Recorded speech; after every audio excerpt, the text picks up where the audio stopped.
Então, esse episódio de hoje é para você que é mãe de uma criança, um adolescente, perdão, entre os 12 e 18 anos, tá? Lembrou de alguém? Pode enviar. E vamos lá. O seu filho, assim, eu tenho, né? Conforme eu fui estudando esse conteúdo para trazer para vocês aqui hoje, eu fui lendo, pensando, escrevendo, rascunhando aqui e pensando em vários. Foi vindo, né, na minha mente, assim, vários rostinhos de pacientes que eu atendo, né? Porque cada palavra, cada frase que eu trouxe aqui hoje foi me lembrando de uma situação. Fulaninho tá nessa situação, ciclano tá nessa situação. Então eu fui lembrando, né, dos pacientes que eu acompanho, que são adolescentes, que estão passando por essas situações aqui. E foi por isso, né, pensando nos meus pacientes do consultório, pensando nesse conteúdo para hoje, que eu resolvi trazer.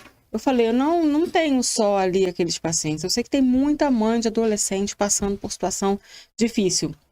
Então, assim, seu filho vive grudado no celular? Já pensei em um paciente. Seu filho parece sempre ansioso? Já pensei em outro. Seu filho vive isolado ou irritado? Já pensei em outros. Então, assim, cada situação dessa pode estar acontecendo tudo com um adolescente só, uma pessoa só, mas pode também estar aparecendo cada sintoma desse, né? Cada situação dessa aparecendo para um adolescente diferente. Então, assim, se você se encaixa aqui, entende uma coisa, ele pode estar lutando silenciosamente contra um inimigo que poucos pais enxergam, que é a pressão constante para dar certo. E para dar certo em várias situações, né? Eu tenho uma mãe que fala assim, Joyce, ela não quer fazer nada do tipo, não quer sair de casa, além da escola é mais nada. Ela só quer ficar no celular. E no celular ela tem convívio virtual com outras pessoas, né? E fora dali ela não quer.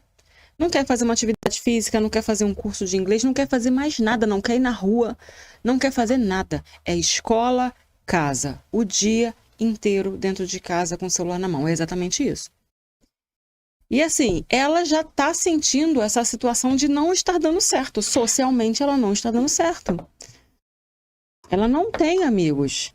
Ela não vai na casa de ninguém, ninguém vai na casa dela. É uma menina, né? Esse caso que eu tô falando, uma adolescente. Então, assim, é um inimigo que poucos pais enxergam. Ela tem notas boas? Tem notas boas. Então, né? Na escola ali, o desempenho escolar tá bem, tá dando certo. Nisso ela tá dando certo. Mas no desempenho social, ela não está dando certo. E muitos pais não conseguem enxergar que não é só um boletim. Não é só um boletim bom que revela uma saúde emocional do adolescente, né? Então, assim, é uma questão, sim, essa pressão de dar certo, né? E em várias situações. Eu sou psicóloga, especialista em neuropsicologia, né? E terapia de família. E aqui no podcast eu ajudo a entender de forma prática o que se passa no cérebro e no coração do seu filho, tanto de crianças quanto de adolescentes, né? E eu faço isso para que você possa ser mais do que uma mãe, para que você possa ser um porto seguro para o seu filho adolescente. Nesse momento que eu falo, eles estão no olho do furacão.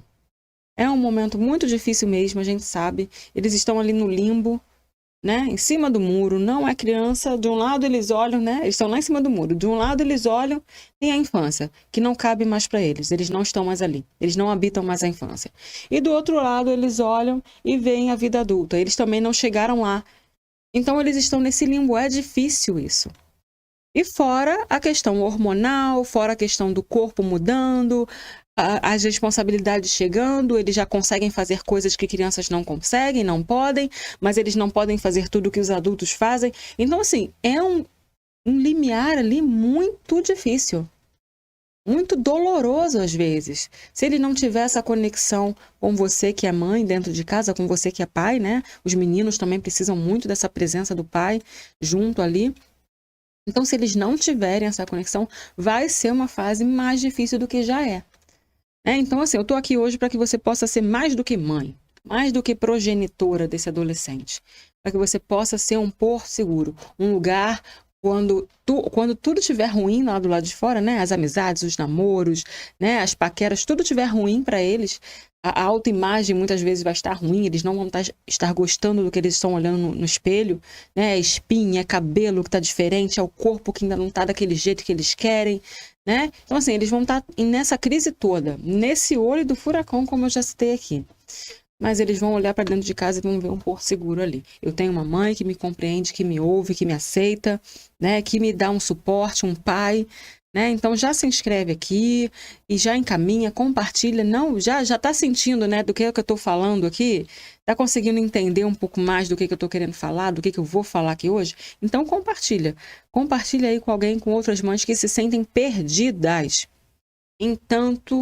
no meio, né, de tanto estresse digital, acadêmico, social, emocional, sentimental, né, que são os filhos adolescentes. Vamos juntas. Então, vamos lá. Quero falar para você um pouquinho sobre o cérebro.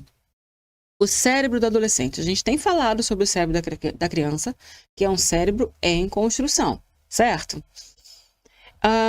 E o cérebro do adolescente não é muito diferente no sentido de estar formado, não está ainda.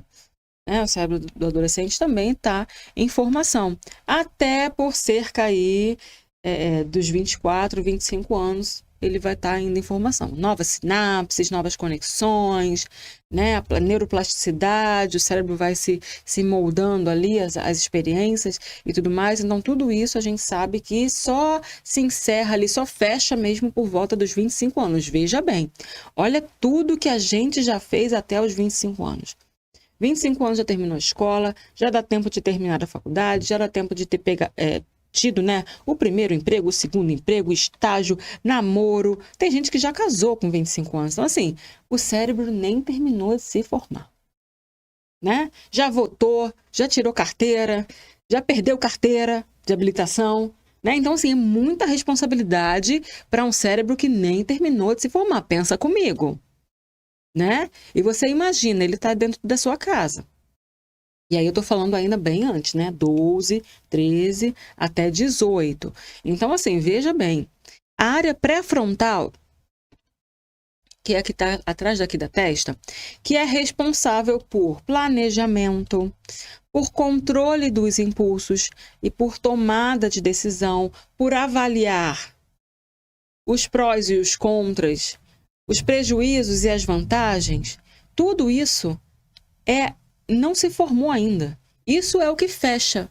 Lá pelos 25, 24, 25, é o que fecha. Quando o cérebro termina de amadurecer, de se formar. Então, veja bem. Veja bem. Vocês lembram tudo que eu falei que até os 25 anos a gente já fez? E a gente já fez sem ter essa área pronta. Então, eu já decidi minha profissão sem o meu cérebro. Essa parte da tomada de decisão está pronta. Eu já decidi, às vezes, com quem eu vou casar, né? Já casou, às vezes, nessa idade. E o cérebro não estava pronto ainda para a tomada de decisão. Veja bem. Então, assim, a gente às vezes entende, quando a gente entende essa questão do cérebro, por que muitas decisões são tomadas de forma equivocada, no impulso, porque ainda não tem o controle do impulso, porque essa área é responsável por controle de impulso, por planejamento. Então, às vezes, ali, né, o adolescente, o jovem, por volta dos 20 anos, planejou, mas ele não estava ainda totalmente apto a planejar. Então, às vezes, ele planejou, executou e não deu certo. E, às vezes, ele volta, às vezes, para o colo da mãe e do pai, para pedir uma ajuda. Porque o pai e a mãe já têm aí essa parte do cérebro formada. E deveria ter ali uma habilidade para poder dar um conselho, dar uma ajuda, né? Por isso que é importante, sim, nessa idade ainda, um conselho, uma ajuda, um suporte, um direcionamento de um pai e de uma mãe na hora de escolher um relacionamento, conversa, na hora de escolher uma faculdade, um trabalho, de tomar uma decisão, aceita ou não aceita essa proposta de emprego, entende? Porque eles já estão tomando decisões, mas eles ainda não estão completamente aptos, tá? Porque essa área é a última a amadurecer. Enquanto isso, o que já está ali, ó, super ativo no cérebro, né? Que eu quero dizer. o sistema límbico. As áreas ligadas às emoções. Tá super ativo. E aí, por isso que tem impulsividade, variação de humor. Você tem um adolescente aí que em 5 minutos foi da alegria, da euforia de contar a história para o mau humor total? Você tem aí um adolescente na sua casa assim? A gente sabe que é assim. Tava bem, tava contando história, tava contando sei lá, do personagem da série, do cantor lá, do coreano, que tá, né, acompanhando lá na rede social, super empolgado. Daqui a pouco, fechou o tempo. Mau humor total. Não fala comigo. Parece uma TPM assim, né? E meninos e meninas, os dois. É isso. Variação de humor. O sistema límbico desse seu adolescente está super ativo. Então, a variação de humor parece uma montanha russa. E aí, tem também a questão da busca pela aprovação social. Então, o adolescente quer fazer coisas, quer mostrar para as pessoas, principalmente do grupo, né? Para serem aprovados e aceitos. E aí é nisso que a gente cai naquelas histórias que a gente já tem passado aqui, desafios, né? Filmar o que tem feito, postar o que tem feito, para os colegas verem, para serem aprovados socialmente, aceitos socialmente, para receber aquele bope, aquela plateia, aquela palminha, né? Que o adolescente precisa, por conta dessa questão. Então, veja bem, além de tudo isso, ainda tem essas situações. É um campo minado. Vamos combinar que é um campo minado, né? O cérebro do adolescente é um campo minado por conta disso. Por isso que a gente precisa estar muito presente. A gente, pai, mãe, família. Tá? Um estudo da Harvard Medical School mostrou que adolescentes expostos a mais de 3 horas diárias de rede social têm maior ativação. Estou trazendo aqui para você esse estudo, tá? Tem maior ativação em áreas relacionadas à recompensa e à comparação. A área relacionada à recompensa, que a gente está falando aqui, que eu sempre falo, é a área da dopamina. É a área do prazer, né? Para dar um exemplo aqui. Quando a gente compra coisas, a gente efetua uma compra e chega lá pra gente, dopamina. Quando a gente come uma coisa gostosa, um açúcar, né, um doce, um açúcar, uma comida, dopamina, né? O que mais? Drogas em geral, né? Drogas em geral, álcool, drogas, enfim, cocaína, todas essas drogas, dopamina no topo. Tá? Elas liberam muito mais dopamina do que os prazeres simples. E aí eu vou te falar, contato com a natureza, dopamina. Contato humano, né, com amigos, sair com amigos, né, aquela coisa toda, dopamina. Só que veja bem, eu não estou aqui com um livro que tem o dado, mas eu li esses dias, é algo do tipo 200 vezes mais quando você tem um contato com a natureza, a liberação de dopamina ali, e o uso de uma cocaína, por exemplo. E aí a gente entende a questão do vício, né? A questão do vício e a questão de precisar de cada vez mais, que é a tolerância. Então, assim, veja bem, adolescentes expostos a mais de 3 horas diárias de redes sociais têm maior ativação em áreas relacionadas à recompensa e à comparação social. É como se fosse uma droga, né? Porque tem mais ativação do que um contato social, por exemplo. Né? Então, eles estão ali se expondo a uma situação que atrapalha a captação natural dos prazeres, entende?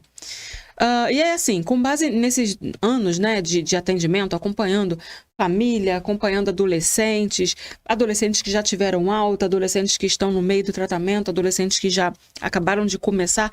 Então, assim, eu vejo diariamente como que o desconhecimento desse processo cerebral faz os pais se sentirem frustrados. Né? Eles desconhecem, não sabem o que está acontecendo ali com os filhos, se baseiam apenas nas próprias experiências, né, de quando eram adolescentes, mas não têm acesso a esse conhecimento, né, do que acontece. E aí os pais ficam frustrados e os filhos ficam incompreendidos. Então, assim, parte do meu trabalho presencialmente também ali com as crianças, com os adolescentes, com os pais, é dar esses dados.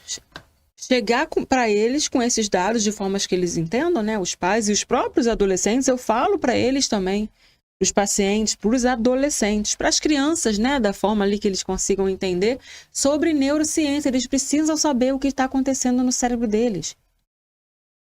E os pais precisam saber.